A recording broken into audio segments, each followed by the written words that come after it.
இந்த ஃபர்ஸ்ட் கொஸ்டின்ல அவங்க என்ன மென்ஷன் பண்ணியிருக்காங்கன்னா ஒரு எலாஸ்டிக் ஸ்ட்ரிங் இருக்குன்னு சொல்லிட்டாங்க. இந்த எலாஸ்டிக் ஸ்ட்ரிங்கோட டோட்டல் லென்த் வந்து கேபிட்டல் ரியல். ஓகே, அதுக்கப்புறம் அவங்க என்ன பண்ணுறாங்கன்னா எண்டில் ஒரு ஆப்ஜெக்டை பிளேஸ் பண்ணுறாங்க.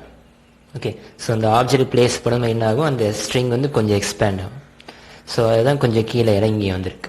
ஓகே, இது எவ்வளோ தூரம் எலாங்கேட் ஆகுது, ஓகே எவ்வளோ தூரம் விரிவடையுதுன்னா ஸ்மால் ட்ரியலுங்கிற லென்த் அளவுக்கு. ஓகே சரியா? ஸோ இப்போ இதெல்லாம் இந்த கொஸ்டின்ல கிவன் டேட்டா என்ன கேட்டிருக்காங்கன்னா, இப்போ இந்த ஆப்ஜெக்டை தொங்க விட்டோன்னா இந்த ஸ்ட்ரிங் எக்ஸ்பேண்ட் ஆகுது இல்லையா, இந்த எக்ஸ்பேண்ட் ஆன இந்த ஸ்ட்ரிங்கில் எவ்வளோ எனர்ஜி ஸ்டோர் ஆகிருக்கும் அப்படின்னு கேட்டிருக்காங்க. அதுதான் யூன்னு நம்ம இண்டிகேட் பண்ணுவோம். ஸோ யூ வந்து energy stored in this extended string. Okay, அது எதுக்கு ஈக்குவலாக இருக்குன்னா இந்த ஆப்ஜெக்ட் இருக்கு இல்லையா, இந்த ஆப்ஜெக்ட் எவ்வளோ ஒர்க் கொடுத்து அதை இழுக்குது. ஓகே, இதோட ஓன் வெயிட்னால இந்த ஸ்ட்ரிங் வந்து கீழே இழுக்கும் இல்லையா, அந்த ஒர்க்கும் இந்த எனர்ஜியும் ஈக்குவலாக இருக்கும். ஸோ அதை டபிள்யூன்னு ஈக்குவேட் பண்ணிக்கலாம். அதுக்கப்புறம் இந்த ஆப்ஜெக்ட் வந்து ஒரு பாயிண்ட் ஆப்ஜெக்ட், ஏன்னா அவங்க இதோட லென்த் பிரெத் வித் அதெல்லாம் எதுவுமே அவங்க கொடுக்கல. அப்படிங்கும் போது இது ஒரு பாயிண்ட் ஆப்ஜெக்ட் நம்ம எடுத்துக்கலாம். ஓகே, ஸோ அதுக்கப்புறம் ஜென்ரலாக ஒர்க் டன் ஃபார்முலா பார்த்தீங்கன்னா ஃபோர்ஸ் இன்டு டிஸ்பிளேஸ்மெண்ட். ஓகேவா? இப்போ இதில் என்ன ஃபோர்ஸ் ஆக்ட் ஆகுதுன்னா வெயிட். ஓகே, எம்ஜிங்கிற வெயிட். இந்த எம்ஜிங்கிற வெயிட் வந்து இந்த ஸ்மாலர் ட்ரையல் ஸ்ட்ரிங் இருக்கு இல்லையா, இதோட சென்டர் பாயிண்ட்லேருந்து கீழே ஆக்ட் ஆகும். ஸோ எம்ஜி இந்த வெயிட் வந்து டவுன்வர்ட் டைரக்ஷனில் ஆக்ட் ஆகும். ஓகே, அது சென்டர் பாயிண்ட்லேருந்து. ஓகே, அப்போ இது எவ்வளோ டிஸ்டன்ஸ் கவர் பண்ணியிருக்கோம்னாக்கா இதில் பாதி தான் கவர் பண்ணியிருக்கும். ஏன்னா இது சென்டர்னு எடுத்தனால L/2 தான் வரும். ஓகே, அப்போ ஃபோர்ஸ் இருக்கிற இடத்துல நாம் என்ன எழுதுவோம்னா வெயிட் எம்ஜி. ஓகே, அதுக்கப்புறம் இது எவ்வளோ டிஸ்பிளேஸ்மெண்ட் நகர்ந்து இருக்கு அப்படின்னு பார்க்கும்போது இதில் பாதி. ஸோ அப்போ L/2. Okay, so L/2. அப்போ ஆன்சர்னு பார்த்தீங்கன்னா 1/2 mg into L. ஓகே, இதான் ஆன்சர்.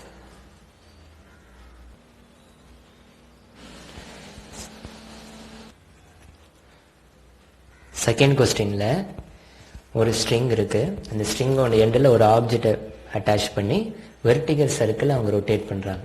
ஓகே, இப்போ கொஸ்டின் என்ன கேட்டிருக்காங்கன்னா 4 டிஃப்ரெண்ட் பொசிஷன் ஆப்ஷனில் கொடுத்துட்டு எந்த பொசிஷனில் ஸ்ட்ரிங் வந்து பிரேக் ஆகிறதுக்கான சான்ஸ் அதிகமாக இருக்கு. ஓகே, அந்த ஸ்ட்ரிங் வந்து அருந்து போகிறதுக்கான சான்ஸ் எந்த பொசிஷன் அதிகமாக இருக்குன்னு கேட்டிருக்காங்க. என்னென்ன பொசிஷனா பாயிண்ட் ஏ, இது வந்து ஹையஸ்ட் பொசிஷன், இந்த சர்க்கிள்லே அதிகமாக இங்கே தான் போகும். அப்புறம் பாயிண்ட் பி, இது வந்து ஹரிசாண்டல் பொசிஷன். ஓகே, அதுக்கப்புறம் பாயிண்ட் சி, இது வந்து லோவஸ்ட் பொசிஷன்.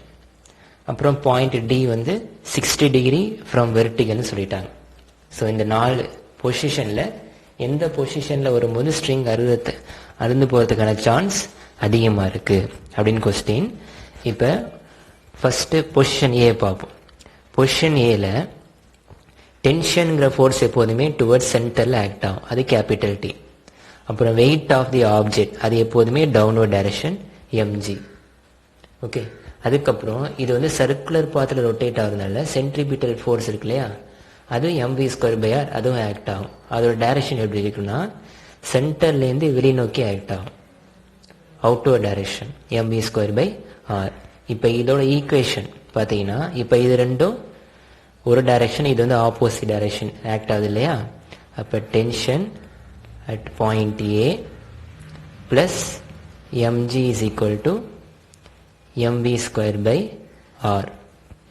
ஓகே, ஸோ இதுலேருந்து நம்ம எப்படி எழுதலாம்னா tension at position A equal to mv²/r. இந்த டேர்ம் ரைட் ஹேண்ட் சைடு போயிட்டாக்கா மைனஸ் ஆகிடும். ஸோ மைனஸ் mg, இது ஒரு ஈக்குவேஷன். அப்புறம் இது வந்து பொசிஷன் பி. பொசிஷன் பியில் டென்ஷன் டி ஆப்ஜெக்ட்லேருந்து டுவர்ட்ஸ் சென்டர். ஓகே, இந்த டைரக்ஷன் ஆக்ட் ஆகும். mv²/r அவே ஃப்ரம் தி சென்டர்லேருந்து வெளிநோக்கி ஆக்ட் ஆகும். mg எப்போதுமே downward direction. Okay, so tension T mv square by opposite direction horizontal act ஆகுது, இது வெர்டிக்கல். ஓகே, ஸோ அப்படின்னா வெயிட் வந்து இதில் எதுவுமே கான்ட்ரிபியூட் பண்ணாது. ஸோ அப்போ இங்கே tension T at position B is equal to mv square by R. ஓகேவா? அதுக்கப்புறம் பொசிஷன் C. பொசிஷன் Cயில் டென்ஷன் T டுவர்ட்ஸ் சென்டர் இது ஆக்ட் ஆகுது. வெயிட் எப்போதுமே downward direction mg. mv square by R away from the centre, அது இது எழுதியாச்சு. Okay, அப்போ டென்ஷன் T ஒரு டைரக்ஷன், மற்ற ரெண்டும் ஆப்போசிட் டைரக்ஷன். சரியா? அப்போ tension at position C is equal to mv square by R plus mg. இது ஒன்று. அதுக்கப்புறம் பொசிஷன் D இருக்கு இல்லையா, இதில் 60 டிகிரிலேருந்து வெர்டிக்கல் ஆக்ட் ஆகுது. ஓகே, ஸோ டென்ஷன் T வந்து towards centre, mv square by R away from the centre, mg வந்து டவுன்வர்ட் டைரக்ஷன். இப்போ இதோட காம்பரண்ட் எடுக்கணும். ஓகே, இது ரெண்டு கரஸ்பாண்டிங் ஆங்கிள், ஸோ 60 டிகிரி இங்கே வந்துடும். இதோட காம்பரண்ட் எடுத்தீங்கன்னா அலாங் திஸ் டைரக்ஷன் பார்த்தீங்கன்னா mg cos 60 டிகிரின்னு வரும். ஓகே, அப்போ mv square by R mg cos 60 ஒரு டைரக்ஷன் ஆக்ட் ஆகுது, இன்னொரு டைரக்ஷன் டென்ஷன் T. ஓகே, அப்போ tension at position D is equal to mv square by R plus mg cos 60யோட value வந்து 1/2. ஓகே, இப்போ இந்த 4 ஈக்குவேஷனையும் பார்த்தீங்கன்னாக்கா பொசிஷன் Cயில் தான் உங்களுக்கு ப்ளஸ் சைன் வந்திருக்கு. ஸோ mg இங்கே ஆட் ஆகிட்டுருக்கு. இங்கே பார்த்தீங்கன்னா 1/2 mg தான். ஸோ அப்போ இதை விட இங்கே தான் அதிகம். ஓகே, ஸோ அப்போ பொசிஷன் Cயில் தான் உங்களுக்கு பிரேக் ஆகிறதுக்கான சான்ஸ் அதிகமாக இருக்குது, அதாவது லோவஸ்ட் பாயிண்ட். ஓகே,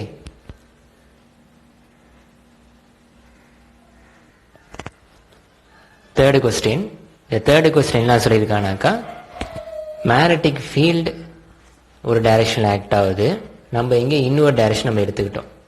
ஓகே, இன்னொரு டைரக்ஷனாக இந்த போர்டுக்கு உள்நோக்கி போகுது, இந்த பென் இருக்கு இல்லையா, இந்த டைரக்ஷன். ஓகே, இப்போ அடுத்ததில் ஒரு சார்ஜ்டு பார்ட்டிக்கல் வீங்கிற வெலாசிட்டியில் என்ட்ரு ஆகுது. ஓகே, எப்படி என்ட்ரு ஆகுனா இந்த மேக்னெட்டிக் ஃபீல்டுக்கு பெர்பெண்டிகுலராக. ஓகே, ஸோ அப்போ இந்த மேக்னெட்டிக் ஃபீல்டு வந்து இந்த டைரக்ஷன் ஆக்ட் ஆகுதுன்னா இந்த சார்ஜ்டு பார்ட்டிக்கல் இந்த டைரக்ஷன் என்ட்ரு ஆகுது. இது என்ட்ரு ஆகும்போது என்ன ஆகும்னா இது வந்து ஒரு சர்க்குலர் பாத்தில் ரொட்டேட் ஆகும். ஓகே, சர்க்குலர் பாத்தில் ரொட்டேட் ஆகும். இப்போ என்ன கொஸ்டின் வேறு என்ன கொடுத்துருக்காங்கனாக்கா, H plus ionised hydrogen particle வருது. ஓகே, அதே நேரத்தில் செகண்ட் கேஸில் ஆல்ஃபா பார்ட்டிக்கல் என்ட்ரு ஆகுது. ஓகே, ஸோ ரெண்டுமே ஒரு சர்க்குலர் ஆர்பிட்லாம் எக்ஸிபிட் ஆகும். வேறு என்ன சொல்லியிருக்காங்கன்னா ரெண்டுமே சேம் மொமெண்டமில் உள்ள வருது. ஸோ மொமெண்டம் ஆஃப் அயனைஸ்டு ஹைட்ரஜனும் மொமெண்டம் ஆஃப் ஆல்ஃபா பார்ட்டிக்கலும் ரெண்டுமே சேம்னு சொல்லியாச்சு. ஓகே, என்ன இதில் கேட்டிருக்காங்கனாக்கா ரேஷியோ ஆஃப் ரேடியை கேட்டிருக்காங்க. Radii corresponding to hydrogen, radii corresponding to alpha பார்ட்டிக்கல், ரெண்டுத்தோட ரேஷியோ இதான் கேட்டிருக்காங்க. ஓகேவா? இப்போ அடுத்ததில் இப்போ இது சர்க்குலர் ஷேப் ரொட்டேட் ஆகுறதுனால கண்டிப்பாக இதில் சென்ட்ரிபிட்டல் ஃபோர்ஸ் ஆக்ட் ஆகும். ஸோ சென்ட்ரிபிட்டல் ஃபோர்ஸ் எப்படி இருக்குன்னா mv square by R. So இந்த சார்ஜ்டு பார்ட்டிக்கல் இதில் ஆக்ட் ஆகக்கூடிய ஃபோர்ஸ் வந்து mv square by R use பண்ணி கண்டுபிடிக்கலாம். அப்படி இல்லாட்டி இதில் மேக்னெட்டிக் ஃபீல்டு ஆக்ட் ஆகுதுனால magnetic Lorentz force. Okay, so BQV இதை யூஸ் பண்ணியும் நம்ம கண்டுபிடிக்கலாம். ஓகே, இப்போ ரேடியஸ் தான் கேட்டிருக்காங்க. அப்போ இந்த டேர்ம் வந்து ஈக்குவேட் பண்ணி ரேடியஸ்க்கு நம்ம கண்டுபிடிக்கணும். ஸோ இந்த ஸ்கொயர் டேர்மும் வியும் கேன்சல் ஆகிடும். Remaining R is equal to mv by BQ. mvங்கிறது மாஸ் இன்டு வெலாசிட்டிங்கிறது momentum. So momentum divide by BQ. இதான் அந்த ரேடியஸோட ஜென்ரல் ஃபார்முலா. ஓகே, இப்போ இந்த ரேஷியோ கேட்டிருக்காங்க இல்லையா, டைரெக்டாக நம்ம கண்டுபிடிக்க வேண்டியதான். அதாவது ratio of radii corresponding to hydrogen corresponding to alpha particle. Okay, so momentum corresponding to hydrogen divided by magnetic field into charge corresponding to hydrogen. Okay, so hydrogen atom னு பாத்தீங்கன்னாக்கா இப்போ அயனைஸ்டு ஹைட்ரஜன் அப்படின்னா ஒரு electron remove பண்ணியாச்சு. அப்போ இதில் ஒரு proton மட்டும்தான் இருக்கும். ஒரு புரோட்டான் ஒரு நியூட்ரான். சார்ஜர் பார்ட்டின்னு பார்க்கும்போது ஒரு புரோட்டான். இப்போ இதோட சார்ஜ் வந்து E. ஓகே, ஆல்ஃபா பார்ட்டிக்கலில் 2 புரோட்டான் இருக்கும். ஓகே, ஸோ 2 புரோட்டான் இருக்கும். அப்போ இதோட சார்ஜ் வந்து பார்த்தீங்கன்னா 2E. ஓகே, அப்போ Q கரஸ்பாண்டிங் டு ஹைட்ரஜன் வந்து E, Q corresponding to alpha particle வந்து 2E. ஓகே, ஸோ இப்போ ஸ்டார்டிங்கில் நம்ம இப்போ ஹைட்ரஜன் அயனைஸ்டு ஹைட்ரஜன் சப்ஸ்டியூட் பண்ணுறதுனால Q இருக்க இடத்துல E சப்ஸ்டியூட் பண்ணிக்கும் into divide by radius corresponding to alpha particle. So momentum corresponding to alpha particle, அப்புறம் நியூமரேட்டரில் magnetic field B into charge corresponding to alpha particle வந்து 2E. ஸோ மொமெண்டம் ரெண்டுத்துக்குமே same. Okay, so magnetic field ரெண்டு கேஸ்லையுமே ஒன்று தான் apply பண்ணுறோம். So remaining EI cancel பண்ணிங்கன்னா ratio வந்து 2:1. ஓகே, ஸோ 2:1 தான் ஆன்சர். ஓகே, 4th கொஸ்டினில் ஆப்ஜெக்ட் ஏ இருக்குது, அது யூங்கிற வெலாசிட்டியில் வந்துட்டு இருக்கு. இதோட மாஸ் வந்து 4m சொல்லிட்டாங்க. நேராக வந்து ஆப்ஜெக்ட் பி இருக்கு இல்லையா, அது வந்து ரெஸ்டில் இருக்கு, அதோட மாஸ் வந்து 2m சொல்லிட்டாங்க. இப்போ ஏ வந்து இந்த பியை ஸ்ட்ரைக் பண்ணுது. ஓகே, இது வந்து எலாஸ்டிக் கொலிஷன் சொல்லியாச்சு. என்ன கேட்டிருக்காங்கன்னா fractional kinetic energy lost by A. இப்போ இந்த கொலிஷன் ஆகும்போது ஏங்கிற பார்ட்டிக்கல் எவ்வளோ கைனடிக் எனர்ஜி லூஸ் பண்ணும் அதான் கேட்டிருக்காங்க. இது வந்து எலாஸ்டிக் கொலிஷன். ஸோ இதில் ஃபார்முலா வந்து ஸோ டைரக்ட் ஃபார்முலா தான் m1 minus m2 divide by m1 plus m2 whole square. இந்த ஃபார்முலா யூஸ் பண்ணணும். அதாவது எப்படி அந்த டெரிவேஷன் வரும்னா ஆஃப்டர் கொலிஷனில் ஏவோட kinetic energy okay divide by collision ஆகிறதுக்கு முன்னாடி ஏல கைனடிக் எனர்ஜி என்ன இருக்குது அந்த ரெண்டுத்தோட ரேஷியோ தான் இந்த மாதிரி கன்வெர்ட் ஆகும் டெரிவேஷன். ஓகே, ஸோ இப்போ ரெண்டுத்தையும் சிம்பிளை பண்ணிங்கன்னா 4m மைனஸ் 2m உங்களுக்கு 2mனு வரும். டிவைட் பை ஆட் பண்ணிங்கன்னா 6m. ஸோ mm கேன்சல் ஆகிடும். அப்புறம் ஹோல் ஸ்கொயர்.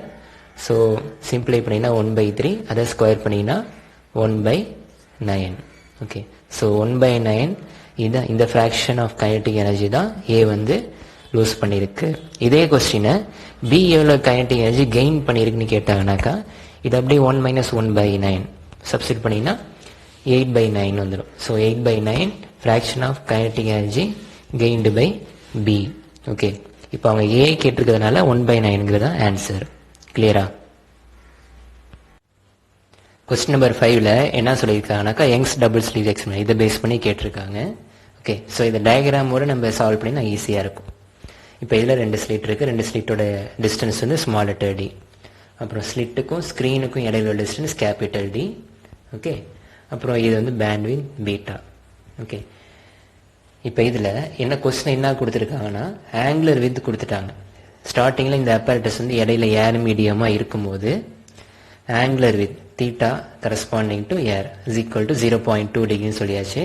இப்போ இதே அப்பேரட்டஸ் வாட்டருக்குள்ளே இமர்ஸ் பண்ணாக்கா ஆங்குலர் வித் என்னவா இருக்கும்னு கேட்டிருக்காங்க. ஓகே, வேற என்ன கொடுத்துருக்காங்க refractive index corresponding to water okay equal to 3/4 இதை சொல்லியாச்சு. ஓகே, இப்போ இதில் இந்த ஆங்கிள் இருக்கு இல்லையா, இந்த ஆங்கிள் வந்து எப்போதுமே ஸ்மாலாக இருக்கும். ஓகே, ஸோ தீட்டா எப்போதுமே ஸ்மால். ஸோ இந்த கண்டிஷனில் சைன் தீட்டாவும் டேன் தீட்டாவும் ஈக்குவலாக இருக்கும். So sine theta equal to tan theta. Okay, that is equal to opposite side வந்து பீட்டா, அப்புறம் அட்ஜசன்ட் சைடு வந்து கேபிட்டல் டி. இது ஒரு பாயிண்ட். ஓகே, அதுக்கப்புறம் இப்போ ஸ்டார்டிங்கில் ரேஸ் இங்கே இன்ஸ்டன்ட் ஆகுது. ஸோ இது வந்து ரிஃப்ராக்ட் ஆகி போகுது. அப்போ இந்த தீட்டா இருக்கு இல்லையா, இந்த தீட்டாவை நீங்கள் ஆர்னு எடுத்துக்கலாம். Okay, refraction angle. ஓகே, சரி. இப்போ அடுத்ததில் ரிஃப்ராக்டிவ் இண்டெக்ஸ் ஃபார்முலா என்னன்னு பார்த்தீங்கன்னா n is equal to sin I divided by sin R. இது ரிஃப்ராக்டிவ் இண்டெக்ஸோட ஃபார்முலா. ஓகே, ஸோ இப்போ refractive index of water with respect to air n21 எப்படி எழுதலாம்னா refractive index n2 divided by n1 that is equal to sin I divided by sin R. இது corresponding to second case. இப்போ அதே மாதிரி first கேஸ்க்கு sin I divide by sin R. இது first கேஸ்க்கு. இப்போ ரெண்டுத்துலையுமே இன்ஸ்டன்ட் ஆங்கிள் சேம். அப்போ இந்த சைன் காம்பனண்ட் என்னவாயிடும், கேன்சல் ஆகிடும். ஓகே, சைன் காம்பனண்ட் ரெண்டு ஏர் மீடியமுக்கும் வாட்டர் மீடியம் ரெண்டுத்துக்குமே இன்ஸ்டன்ட் ஆங்கிள் உங்களுக்கு மாறலை. அப்போ இந்த ரெண்டு டேர்மும் கேன்சல் ஆகிடும். ஸோ ரிமைனிங் ரிஃப்ராக்ஷன் ஆங்கிள் இருக்கு இல்லையா, அது மட்டும் தான் உங்களுக்கு மாறும். ஓகே, ஸோ அப்போ அதை மட்டும் தனியாக எழுதுனீங்கன்னா இந்த டேர்ம் வந்து மேலே வந்துடும். So sine R corresponding to first case, அப்புறம் sine R corresponding to second case. Okay, இப்போ உங்களுக்கு ஆர் தான் என்னது உங்களுக்கு தீட்டா. அதே நேரத்தில் தீட்டாவோட வேலையில் ரொம்ப ஸ்மால், ஆரோட வேலையை அப்போ வெரி ஸ்மால். அப்போ நீங்கள் டைரெக்டாக θ1 டிவைட் பை θ2ன்னு எழுதிக்கலாம். புரியுதா? இப்போ அவங்க என்ன கேட்டிருக்காங்க, θ2 தான் கேட்டிருக்காங்க. ஸோ அப்போ θ2 is equal to cross multiply பண்ணிட்டீங்கன்னாக்கா, so θ1 divide by refractive index corresponding to water. Okay, so θ1 value என்னது உங்களுக்கு 0.2 டிகிரி. ஓகே, 0.2. அதுக்கப்புறம் refractive index for water வந்து 3/4. ஸோ 3/4 இங்கே சப்ஸ்டிட் பண்ணிங்கன்னா 4/3 மாறிடும். So 4/3 into 0.2 degree. Okay, so இதை மல்டிப்ளை பண்ணிங்கனாக்கா உங்களுக்கு இதோட ஆன்சர் சிம்பிளை பண்ணிங்கன்னா 0.15ங்கிற ஆன்சர் கிடைக்கும். ஸோ 0.15 டிகிரி தான் உங்களுக்கு இந்த கொஸ்டினுக்கான ஆன்சர். கிளியரா? Okay, question number 6. இதில் எலக்ட்ரிக் ஹீட்டர் தான் ஆன்சர். Okay, option 4. இதில் பார்த்தீங்கன்னா இதில் எட்டி கரண்ட் பேஸ் பண்ணி இது ஒர்க் ஆகாது. இது எதை பேஸ் பண்ணி ஒர்க் ஆகும்னா ஜூல்ஸ் ஹீட்டிங் எஃபெக்டை பேஸ் பண்ணி ஒர்க் ஆகும். Okay, 7th question. இதில் வந்து சோப் பபுள்னு சொல்லிட்டாங்க. ஓகே, சோப் பபுள் சர்ஃபேஸில் இருக்கு. என்ன மென்ஷன் பண்ணியிருக்காங்கன்னா இன்சைட் ப்ரெஷர், இந்த சோப் பபுளுக்கு உள்ளே இருக்கக்கூடிய ப்ரெஷர் இருக்கு இல்லையா, அது பி சஃபி சைன் எடுத்துக்குவோம். இந்த இன்சைட் ப்ரெஷரும் இந்த வாட்டர் சர்ஃபேஸ் இருக்கு இல்லையா, அந்த சர்ஃபேஸில் இருக்கக்கூடிய ப்ரெஷரோட ஈக்குவலாக இருக்குது அப்படின்னு சொல்லியிருக்காங்க. ஓகே, இந்த சர்ஃபேஸ் வந்து Z0ங்கிற ஹைட்டில் இருக்குன்னு வச்சுக்கோம். ஓகே, அதுக்கப்புறம் outside pressure P suffix O இப்படி எடுத்துக்கணும். PI வந்து இன்சைட் ப்ரெஷர், PO வந்து அவுட் சைடு அட்மாஸ்பியர் ப்ரெஷர். அப்புறம் இந்த சர்ஃபேஸ் ஆஃப் தி வாட்டர் வந்து Z0ங்கிற ஹைட்டில் இருக்குது. யார் என்ன கொடுத்துருக்காங்கன்னா surface tension of soap bubble கொடுத்தாச்சு 2.5 × 10⁻² நியூட்டன் பெர் மீட்டர். அந்த சோப் பபுளோட ரேடியஸ் கொடுத்துட்டாங்க. ஓகே, ஜியோட வேல்யூ 10 எடுத்துக்க சொல்லிட்டாங்க. டென்சிட்டி ஆஃப் வாட்டர் கொடுத்தாச்சு 10⁻³ kg/m³. ஓகே, இப்போ கொஸ்டின் படி இன்சைடு ப்ரெஷர் இருக்கு இல்லையா, அதை ஈக்குவேட் பண்ணி நம்ம எழுத போகிறோம். ஓகே, அதுக்கு முன்னாடி இந்த டிஃப்ரென்ஸ் இருக்கு இல்லையா, இன்சைட் ப்ரெஷருக்கும் அவுட் சைட் ப்ரெஷருக்கும். ஓகே, ரெண்டுத்தோட டிஃப்ரென்ஸ் எதுக்கு ஈக்குவலாக இருக்குன்னா சோப் பபுள் இந்த கேஸில் 4 × surface tension divide by radius R. ஓகே, இப்போ இன்சைடு ப்ரெஷர் தான் இந்த ஹைட்டில் இருக்கக்கூடிய இந்த ப்ரெஷருக்கு ஈக்குவலாக இருக்குன்னு சொல்லியிருக்காங்க. ஓகே, அப்போ pressure at inside soap bubble equal to, இது ரைட் ஹேண்ட் சைடு போயிட்டாக்கா P0 + 4T/R. ஓகே, ஓகேவா? இப்போ இதை வேற எப்படி எழுதலாம்னா, இப்போ வெளியில் பார்த்தீங்கன்னா இந்த சர்ஃபேஸ் ஆஃப் வாட்டர் இருக்கு இல்லையா, இது வரைக்கும் என்ன ப்ரெஷர் இருக்குன்னா HρG. ஓகே, அதுக்கப்புறம் அட்மாஸ்பியரிக் ப்ரெஷரும் இதில் கொஞ்சம் கொடுக்கும். ஓகே, ஸோ இப்போ P0 + HρG கான்செப்ட் படி H இருக்கிறதுக்கு பதிலாக Z0 சப்ஸ்டிட் பண்ணிங்கன்னா Z0 density of water into G. Okay, இப்போ இந்த P0 கேன்சல் ஆகிடும். ஓகே, ஸோ ரிமைனிங் நம்ம இந்த Z0ங்கிற டேர்மை தான் கண்டுபிடிக்கணும். So Z0 is equal to 4 × surface tension 2.5 into 10 power minus 2ன்னு சொல்லியாச்சு. அப்புறம் டிவைட் பை ரேடியஸ் வந்து 1 millimeter. அப்போ 10 power minus 3. ஓகே, அதுக்கப்புறம் இந்த டேர்ம் லெஃப்ட் ஹேண்ட் சைடு வந்துட்டாக்கா 10 power 3 density into 10. Okay, so இதை சிம்பிளை பண்ணிங்கன்னா உங்களுக்கு கடைசி ஆன்சர் 10 power minus 2 மீட்டர்னு வரும். அவங்க சென்டிமீட்டரில் தான் மென்ஷன் பண்ணியிருக்காங்க. ஸோ அப்போ this is nothing but 1 centimeter. Okay, so 1 centimeter தான் உங்களுக்கு ஆன்சர். ஓகே, கொஸ்டின் நம்பர் 8ல் 4 ஆப்ஷன் கொடுத்துட்டு எந்த லைட்டுக்கு லாங்கர் வேவ் லென்த்னு கேட்டிருக்காங்க. ஓகே, ஸோ ரெட்டுக்கு பார்த்தீங்கன்னா 700 நானோமீட்டர் வேவ் லென்த் வரும், ப்ளூ கலருக்கு 490 நானோமீட்டர், க்ரீனுக்கு 560, வயலட்டுக்கு 450 நானோமீட்டர். ஓகே, இப்போ லாங்கஸ்ட்னு பார்த்தீங்கன்னா உங்களுக்கு ரெட்டு தான், அப்ராக்சிமேட்லி 700 நானோமீட்டர். இதான் ஆன்சர். ஓகே, கொஸ்டின் நம்பர் 9, இதில் ஒரு டிஸ்க் அப்படின்னு சொல்லிட்டாங்க. இது வந்து ஒரு ஹரிசாண்டல் சர்ஃபேஸில் ரோல் ஆகி போகுது. ஓகே, ரோல்னா ரொட்டேஷன் ப்ளஸ் டிரான்ஸ்லேஷன், ரெண்டு மோஷன் இருக்கும். ஓகே, விங்கிற வெலாசிட்டியில் ஃபார்வர்ட் டைரக்ஷனில் போகுது. ஓகே, வேறு என்ன கொடுத்துருக்காங்கன்னா ரேடியஸ் கொடுத்தாச்சு 2 மீட்டர்னு, மாஸ் வந்து 100 கிலோகிராம், எவ்வளோ வெலாசிட்டின்னு பார்த்தீங்கன்னா 20 சென்டிமீட்டர் பர் செகண்ட். இதை எஸ்ஐ யூனிட்டுக்கு மாற்றிடணும். ஓகே, என்ன கேட்டிருக்காங்கன்னா ஒர்க் டன், அதாவது கைனடிக் எனர்ஜி இதில் என்ன இருக்குன்னு கேட்டிருக்காங்க. ஓகே, ஸோ இதில் ஒர்க் டன் பார்த்தீங்கன்னாக்கா, ஸோ ஒன்று வந்து டிரான்ஸ்லேஷனால் வரக்கூடிய கைனடிக் எனர்ஜி. ஓகே, இன்னொன்று வந்து ரொட்டேஷனால் வரக்கூடிய கைனடிக் எனர்ஜி. ஸோ ரெண்டுத்தையும் நம்ம ஆட் பண்ணணும். டிரான்ஸ்லேஷனால் வரக்கூடியது 1/2 mv², ரொட்டேஷனால் வரக்கூடியது 1/2 I ω². ஒமேகாங்கிறது ஆங்குலர் வெலாசிட்டி. இப்போ இனர்ஷியா கரஸ்பாண்டிங் டு டிஸ்க் என்ன ஃபார்முலான்னு பார்த்தீங்கன்னா 1/2 mr². So inertia corresponding to டிஸ்க்னு பார்த்தீங்கன்னா 1/2 mr². ஓகே, ஸோ இது வந்து டிஸ்க்னு சொன்னதுனால இது ஒருவேளை இந்த இடத்துல சிலிண்டர் இல்லை ஸ்பியர் அந்த மாதிரி ஷேப் மாற்றி கொடுத்தாங்கன்னா இன்னும் இனர்ஷியா அதுக்கு தகுந்தாமல் நீங்கள் யூஸ் பண்ணிக்கணும். ஓகே, ஸோ இப்போ இந்த டேர்மை இதில் சப்ஸ்டியூட் பண்ணிங்கனாக்கா உங்கள் W எப்படி மாடிஃபை ஆகும்னா 1/2 mv² ப்ளஸ் 1/2 இனர்ஷியா இருக்கிற இடத்துல 1/2 mr² வரும். ஓகே, ஸோ 1/2 mr², அப்புறம் இந்த இடத்துல ω² இருக்கு. So velocity v is equal to r into omega. Okay, so v equal to r into omega.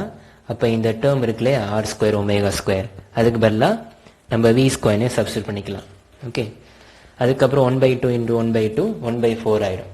அப்போ W is equal to 1/2 mv² plus 1/4 mv². இந்த மாதிரி மாடிஃபை ஆகும். ஓகே, இப்போ ரெண்டுத்தையும் ஆட் பண்ணிங்கன்னா W is equal to 1/2 plus 1/4 3/4 மாறிடும். So 3/4 mv². Okay, நமக்கு இங்கே மாஸோட வேல்யூ தெரியும் 100. ஸோ 3/4 மாஸ் வந்து 100, வெலாசிட்டி வந்து 20 சென்டிமீட்டர்னு சொல்லியிருக்காங்க. ஸோ அதை மீட்டருக்கு மாற்றணும். ஓகே, ஸோ 20² வந்து 400 மாறிடும், இன்டூ சென்டிமீட்டர் ஸ்கொயர், அதை மீட்டர் ஸ்கொயராக மாற்றணும்னா 10 power -4.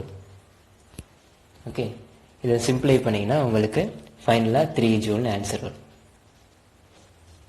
ஓகே, ஸோ இந்த கொஸ்டினுக்கான ஆன்சர் 3 ஜூல். கொஸ்டின் நம்பர் 10ல் சிம்பிள் ஹார்மோனிக் மோஷன் இதோட ஒரு ஈக்குவேஷன் கொடுத்துட்டாங்க. இப்போ இந்த ஈக்குவேஷனில் வரக்கூடிய ரிசல்டன்ட் ஆம்ப்ளிடியூட் கண்டுபிடிக்கணும். ஓகே, ஸோ அதுக்கு முன்னாடி இந்த ஈக்குவேஷன் வந்து நம்ம ப்ராப்பராக அரேஞ்ச் பண்ணிடணும். இப்போ இந்த A0 டேர்ம் இருக்கு இல்லையா, இது வந்து கான்ஸ்டன்ட். ஸோ அப்போ இதை லெஃப்ட் ஹேண்ட் சைடு கொண்டு வந்துடணும். So y minus A0 equal to A sin ωt plus, இப்போ இது வந்து சைன் டேர்மில் இருக்குது. அப்போ இதையும் நீங்கள் சைன் டேர்மை மாற்றினா தான் உங்களுக்கு ஃபார்முலாவில் யூஸ் பண்ணுறது கரெக்டாக இருக்கும். அதாவது B இதை சைன் டேர்மாக மாற்றணும்னா sine 90 + θ. Okay, that is nothing but cos θ. So θ இருக்கிற இடத்துல ωt இருக்குது. Okay, plus 90 degree. π/2. ஓகே, இப்போ இந்த π/2 இருக்கு இல்லையா, இதுதான் உங்களுக்கு ஃபேஸ் டிஃபரன்ஸ். இந்த ஃபர்ஸ்ட் வேவ், அது a sin ωtக்கும் b cos ωtக்கும் இடையில இருக்கக்கூடிய ஃபேஸ் டிஃபரன்ஸ் தான் இந்த π/2. ஓகே, ஸோ இப்போ இந்த கேஸில் உங்களுக்கு ரிசல்டன்ட் ஆம்ப்ளிடியூட் எப்படி கண்டுபிடிப்போம்னா, இந்த ஸ்கொயர் ரூட் ஆஃப் ஃபர்ஸ்ட் வேவோட ஆம்ப்ளிடியூட் ஸ்கொயர் a ஸ்கொயர் அப்புறம் செகண்ட் வேவோட amplitude square that is b square plus 2ab, ரெண்டு ஈக்குவேஷனுக்கு இடையில இருக்கக்கூடிய phase difference. Okay, so cos phi. இப்போ phi is equal to 90 degree. cos 90 degree உங்களுக்கு 0. ஓகே, அப்போ இந்த டேர்ம் இருக்கு இல்லையா, இந்த டேர்ம் வந்து 0 ஆயிடும், equal to 0.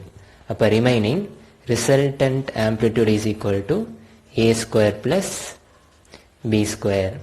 Okay, so 10th கொஸ்டினுக்கான ஆன்சர் இதுதான். கொஸ்டின் நம்பர் 11ல் ரெண்டு கான்வெக்ஸ் லென்ஸ் மென்ஷன் பண்ணிட்டாங்க. Okay, biconvex. இப்போ இதில் ரெண்டுமே கிளாஸ், ஸோ அதனால் refract index mu is equal to 1.5. First கேஸில் ரெண்டுத்துக்கும் இடையில ஃப்ரீ ஸ்பேஸ் ஏர் மீடியம் தான் இருந்தது. செகண்ட் கேஸில் என்ன பண்ணுறாங்கன்னா, ரெண்டு லென்ஸுக்கும் இடையில வந்து கிளிசரின்கிற மீடியமை வைக்கிறாங்க. ஓகே, அந்த கிளிசரினோட ரிஃப்ராக்ட் இண்டெக்ஸ் பார்த்தீங்கன்னா 1.5, அது கொடுத்தாச்சு. ஓகே, இப்போ இந்த ஃபர்ஸ்ட் கேஸில் உள்ள ஃபோக்கல் லென்த்தையும் செகண்ட் கேஸில் உள்ள ஃபோக்கல் லென்த்தோட ரேஷியோ தான் நம்ம கேட்டிருக்காங்க. ஓகே, ஸோ இந்த கேஸில் focal length FIT focal length formula என்னதுன்னா 1/f1 is equal to 1/f plus 1/f. இந்த 1/f1, f1ங்கிறது என்னதுன்னா FIT focal length of this combination.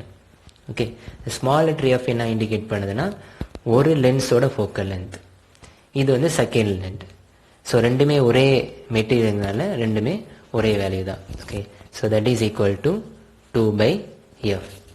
Second கேஸில் 1/f2 is equal to 1/f plus 1/f minus 1/f. Okay, 1/f என்ன indicate பண்ணுதுன்னா இந்த first lens, இதோட focal length தான் இந்த ஸ்மால் லெட்டர் f. இந்த டேர்ம் இதில் உள்ள ஸ்மால் லெட்டர் f என்ன இண்டிகேட் பண்ணுதுன்னா செகண்ட் லென்ஸோட ஃபோக்கல் லென்த்.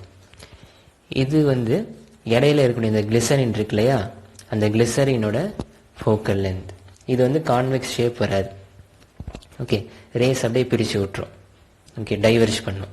ஸோ அதனால் இந்த இடத்துல மைனஸ் பண்ணுறோம். ஓகே, இப்போ இதில் எல்லாத்தோட வேல்யூ சேம்ங்கிறதுனால நம்ம ஒரே நோட்டேஷனை யூஸ் பண்ணிக்கிட்டோம்.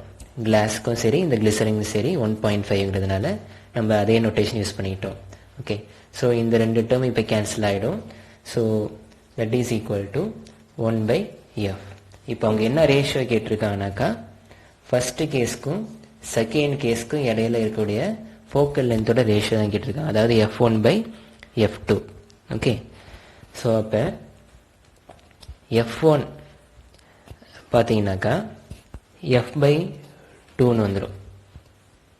Okay, so f1 is equal to, இதை அப்படியே திருப்பி போட்டுக்கணும். ஸோ f/2, f2ன்னு பார்த்தீங்கன்னாக்கா f. Okay, so f cancel ஆகிடும், ரிமைனிங் 1/2. ஸோ அந்த ரேஷியோ பார்த்தீங்கன்னா 1/2ங்கிறது தான் ஆன்சர். ஓகே, கொஸ்டின் நம்பர் 12ல் ஒரு கண்டெய்னரில் ஒரு கேஸ் இருக்குது, அதில் டெம்பரேச்சர் அதிகமாகனாக்கா இந்த 4 ஆப்ஷனில் எது நடக்கும்னு கேட்டிருக்காங்க.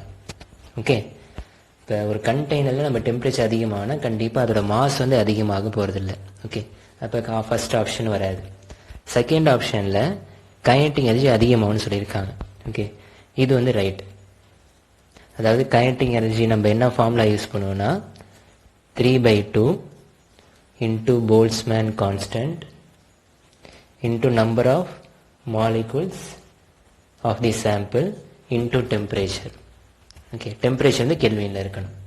ஸோ அப்போ கைனடிக் எனர்ஜி வந்து டெம்பரேச்சரை டிபெண்ட் பண்ணி வரதுனால உங்களுக்கு டெம்பரேச்சர் அதிகமான கண்டிப்பாக கைனடிக் எனர்ஜி அதிகமாகும். ஓகே, அடுத்ததில் ப்ரெஷர் வந்து கம்மியாகும்னு சொல்லியிருக்காங்க. இது சான்ஸ் இல்லை. ப்ரெஷர் வந்து அதிகமாகும். ஓகே, 4வது பாயிண்டில் இன்ட்ரமாலிகுலர் டிஸ்டன்ஸ் குறையும்னு சொல்லியிருக்காங்க. இதுவுமே தப்பு தான். ஓகே, ஸோ செகண்ட் ஆப்ஷன் தான் உங்களுக்கு கரெக்ட்.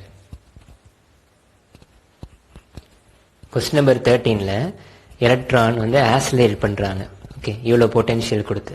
ஓகே, அதுக்கப்புறம் மாஸ் ஆஃப் தி எலக்ட்ரான் கொடுத்துட்டாங்க. என்ன கேட்டிருக்காங்கன்னா de Broglie wavelength lambda கேட்டிருக்காங்க. Okay, so de Broglie wavelength potential மூலமாக நம்ம எப்படி கண்டுபிடிக்கலாம்? டைரக்ட் ஃபார்முலா இருக்குது. So 12.27 divide by square root of potential. இது வரக்கூடிய ஆன்சர் வந்து ஆம்ஸ்ட்ராங் 10⁻⁻10 மீட்டரில் இருக்கும். ஓகே, ஸோ இப்போ சப்ஸ்டிட் பண்ணிங்கன்னா 12.27 divide by square root of 10⁻4 into option வந்து மீட்டரில் இருக்குது. ஸோ ஓகே, அப்போ இதை மாற்றிக்கணும் 10⁻−10. ஸோ இதை ரூட் எடுத்தீங்கன்னா 10⁻2 ஆகும். இதை நியூமரேட்டர் கொண்டு வந்தீங்கன்னாக்கா 10⁻−2 இன்ட்டு 10⁻−10 10⁻−12 ஆகும். ஸோ சிம்பிளை பண்ணிங்கன்னா 12.27 இன்ட்டு 10⁻−12 மீட்டர். ஓகே, இதான் ஆன்சர். கொஸ்டின் நம்பர் 14, இதில் லென்த் ஆஃப் காப்பர் இதை 88 சென்டிமீட்டர்னு சொல்லிட்டாங்க. அப்புறம் linear thermal expansion corresponding to copper corresponding to aluminium ரெண்டுத்தோட வேல்யூ கொடுத்தாச்சு. இப்போ லென்த் ஆஃப் அலுமினியம் என்னன்னு கேட்டிருக்காங்க. ஓகே, அலுமினியம் மெட்டீரியலுக்கு வேற என்ன சொல்லியிருக்காங்கன்னா change in length independent of temperature சொல்லிட்டாங்க. அப்படின்னா என்ன மீனிங்னா ஜென்ரலாக பார்த்தீங்கன்னா formula change in length is equal to initial length, okay, அப்புறம் linear thermal expansion into delta T. okay, இப்போ டெம்பரேச்சர் வந்து இண்டிபெண்ட்டாக இருக்கிறதுனால இந்த டேர்ம் என்ன போனால் லெஃப்ட் ஹேண்ட் சைடு கொண்டு வந்துடணும். ஸோ அப்போ delta L divide by delta T is equal to L into alpha. Okay, so இந்த டேர்ம் இருக்கு இல்லையா, இது அலுமினியமுக்கும் காப்பருக்கும் ஈக்குவலாக இருக்குது. அந்த தான் அவங்க அந்த மாதிரி மென்ஷன் பண்ணியிருக்காங்க. ஓகே, ஸோ அப்போ length corresponding to copper linear coefficient corresponding to copper is equal to length corresponding to aluminum linear coefficient corresponding to aluminum. இப்போ நம்ம length தான் கண்டுபிடிக்கணும். So length corresponding to aluminum. Okay, so length of copper இருக்குல்ல அது வந்து 88 சென்டிமீட்டர்னு சொல்லியாச்சு. So 88 into 10⁻−2 மீட்டராக மாற்றிக்கிறோம். Linear thermal expansion பார்க்கும்போது 1.7 into 10⁻−5. ஓகே, அப்புறம் டிவைட் பை இந்த டேர்ம் லெஃப்ட் ஹேண்ட் சைடு வந்துட்டு டினாமினேட்டர் வந்துடும். Okay, so 2.2 into 10⁻−5. ஓகேவா, இது சிம்பிளை பண்ணிங்கன்னா உங்களுக்கு 68 ஆப்ஷன் வரும். Okay, 68 into 10⁻−2 that is equal to 68 centimetre. Option வந்து சென்டிமீட்டரில் கேட்டிருக்காங்க, இது வந்து மீட்டர், இதை சென்டிமீட்டராக மாற்றும்போது 68 வந்துடும். ஓகே, அப்போ 68 தான் ஆன்சர். கொஸ்டின் நம்பர் 15, இதில் எந்த ஆப்ஷன் தப்புன்னு கேட்டிருக்காங்க. ஓகே, ஸோ ஆன்சர் பார்த்தீங்கன்னா ஆப்ஷன் 3 வரும். அதுதான் உங்களுக்கு தப்பு. என்னதுன்னா an observer can see a rainbow when his friend is towards the sun. Okay, இது ராங் ஒன். சரியா? ஓகே, இப்போ இந்த ரிமைனிங் கொஸ்டின்ஸ் இருக்கு இல்லையா, அதை நெக்ஸ்ட் வீடியோவில் நான் ஷேர் பண்ணுறேன். ஓகே, இந்த வீடியோவில் 15 கொஸ்டின் வரைக்கும் பார்த்தாச்சு. Okay, thank you.